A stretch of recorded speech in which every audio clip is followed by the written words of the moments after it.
Assalamualaikum warahmatullahi wabarakatuh. Yang terhormat Pak Subelo sebagai dosen pengampu mata kuliah kewarganegaraan.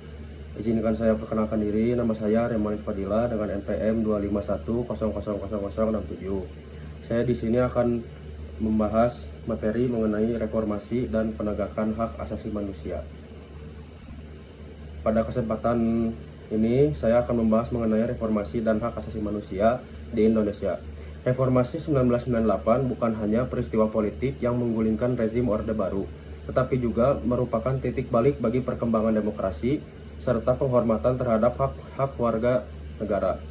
Untuk memahami konteksnya, kita perlu melihat bagaimana kondisi HAM sebelum dan sesudah reformasi, serta tantangan yang masih kita hadapi hingga hari ini.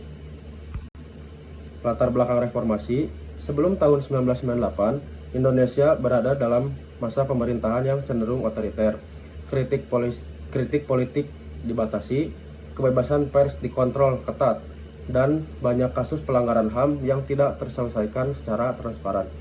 Peristiwa seperti penculikan aktivis pro-demokrasi, pembatasan hak berbicara, serta kekerasan terhadap rakyat menjadi bagian dari situasi yang memicu tuntutan reformasi. Krisis ekonomi 1997-1998 memperburuk keadaan, sehingga muncul demonstrasi besar-besaran dari mahasiswa dan masyarakat. Gerakan ini menuntut perubahan menyeluruh, termasuk pembaharuan sistem politik, penegakan hukum, serta penghormatan HAM. Pada akhirnya, Soeharto mengundurkan diri pada 21 Mei 1998 dan masa reformasi pun dimulai. Reformasi di bidang hak asasi manusia. Setelah reformasi, pemerintah Indonesia mulai melakukan berbagai pembaruan untuk memperkuat pelindungan HAM. Beberapa langkah penting antara lain, yang pertama, amandemen UUD 1945. Dalam amandemen kedua tahun 2000, Indonesia secara resmi memasukkan bab XA terhadap hak asasi manusia. Ini merupakan tonggak besar karena untuk pertama kalinya HAM dijamin secara konstitusional. Hak-hak yang diatur meliputi hak hidup, hak berpendapat, hak berserikat, hak atas pendidikan, hak bebas dari diskriminasi, serta hak atas rasa aman dan perlindungan hukum. Selanjutnya ada pembentukan lembaga penegakan HAM. Reformasi juga memperkuat lembaga-lembaga yang berperan dalam perlindungan HAM seperti Komnas HAM yang diberi kewenangan lebih besar untuk menyelidiki pelanggaran HAM berat. Komnas Perempuan dan KPAI untuk melindungi kelompok rentan seperti perempuan dan anak. Pengadilan HAM yang dibentuk untuk mengadili pelanggaran HAM berat berdasarkan UU nomor 26 tahun 2000. Peningkatan kebebasan sipil. Reformasi juga membawa perluasan kebebasan. Yang pertama, kebebasan pers melalui pencabutan sistem pemberedelan. Yang kedua, kebebasan berserikat dan berkumpul. Yang ketiga, kebebasan masyarakat untuk menyampaikan pendapat secara terbuka. Hal ini memungkinkan masyarakat lebih aktif mengawasi pemerintah, sekaligus memperkuat demokrasi.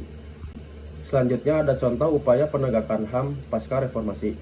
Beberapa langkah nyata yang dilakukan pasca reformasi antara lain, yang pertama, pemeriksaan terhadap kasus-kasus pelanggaran HAM masa lalu seperti tragedi Trisakti, Semanggi, dan penghilangan orang secara paksa.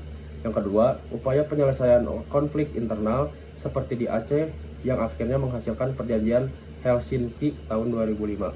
Yang ketiga, kebijakan perlindungan terhadap kelompok minoritas, korban kekerasan, dan masyarakat adat. Meskipun banyak yang belum tuntas, langkah-langkah ini menunjukkan adanya kemajuan dibanding masa sebelumnya. Selanjutnya ada tantangan penegakan HAM saat ini. Walaupun sudah ada banyak perubahan positif, penegakan HAM di Indonesia masih menghadapi berbagai tantangan, diantaranya penyelesaian pelanggaran HAM berat masa lalu. Hingga kini, sejumlah kasus masih belum terselesaikan secara tuntas di pengadilan. Hal ini menjadi pekerjaan rumah besar bagi pemerintah dalam memenuhi keadilan bagi para korban. Perlindungan kebebasan berekspresi. Di era digital, tantangan baru muncul berupa penyalahgunaan aturan hukum seperti UU ITE yang terkadang mengancam kebebasan berpendapat. Perlindungan kelompok rentan. Kasus kekerasan terhadap perempuan, anak, jurnalis, dan masyarakat adat masih terjadi. Penegakan hukum seringkali memberikan efek jera. Konflik agraria dan kekerasan oleh aparat. Persoalan penggusuran, sengketa lahan, serta penggunaan kekuatan berlebihan oleh aparat keamanan masih menjadi isu HAM yang penting untuk diperbaiki. Selanjutnya ada kesimpulan, reformasi membawa perubahan besar dalam penegakan HAM di Indonesia. Kita telah memiliki landasan hukum yang kuat, lembaga yang lebih independen, serta ruang demokrasi yang lebih terbuka. Namun demikian, perjalanan untuk benar-benar menegakkan HAM secara penuh masih panjang. Keberhasilan reformasi memerlukan komitmen bersama pemerintah, aparat penegak hukum, dan seluruh masyarakat untuk terus menjunjung tinggi martabat manusia, keadilan, dan prinsip demokrasi. Dengan memperkuat kesadaran akan pentingnya HAM, kita dapat memastikan bahwa Indonesia berkembang sebagai negara yang lebih adil, bebas, dan beradab. Mungkin cukup sekian yang dapat saya sampaikan. Mohon maaf bila ada kesalahan. Wassalamualaikum warahmatullahi wabarakatuh.